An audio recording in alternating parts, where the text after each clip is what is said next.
उत्तर प्रदेश के अमेठी जिले से एक बेहद ही अजीबोगरीब मामला सामने आया है। यहाँ शादी के 7 फेरे लेकर 7 जन्मों तक साथ रहने की कसम लेने के बाद भी एक चारपाई के लिए शादी टूट गई।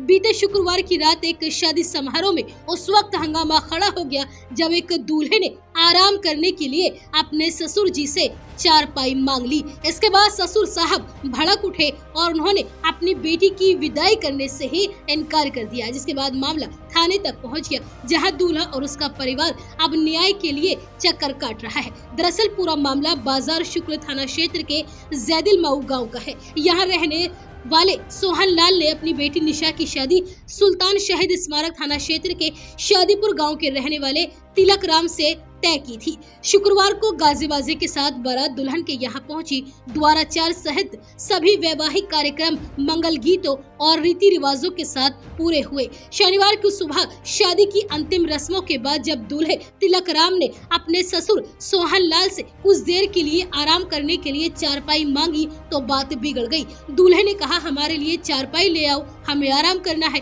बस इसी मामूली सी बात पर ससुर साहब नाराज हो गए और गुस्से में आकर उन्होंने बेटी की विदाई करने से ही इनकार कर दिया। इस दौरान दोनों पक्षों में तनातनी शुरू हो गई। हालात बिगड़ता देख दोनों पक्षों के रिश्तेदारों ने काफी प्रयास किया समझाने का, लेकिन कोई समाधान नहीं निकल सका। जिसके बाद दूल्हे के पिता राम गुलाम ने 112 पुलिस को फोन करके मदद मांगी। सूचना पर पहुंची पुलिस ने मामले को सुलझाने की कोशिश की, लेकिन लड़की के पिता अपने निर्णय पर ही अड़े रहे और दुल्हन की विदाई न होते देख दूल्हे और उसका परिजन बिना दुल्हन के ही थाने पहुंच गए। वहां दूल्हे के पिता ने थाना अध्यक्ष को एक प्रार्थना पत्र सौंपकर दुल्हन की विदाई कराने की मांग की। इस बारे में दूल्हे तिलक राम ने बताया कि शादी के बाद मेरी पत्नी की वो लोग विदाई नहीं कर रहे हैं। मैंने तो केवल चारपाई के लिए बोला था, मैं अपनी शादी में खुद चारपाई थोड़ी उठाऊंगा। इसी बात पर ससुर विवाद करने लगे। दूल्हे के पिता ने बाजार शुक्ल थाने में इस मामले में शिकायत दी है।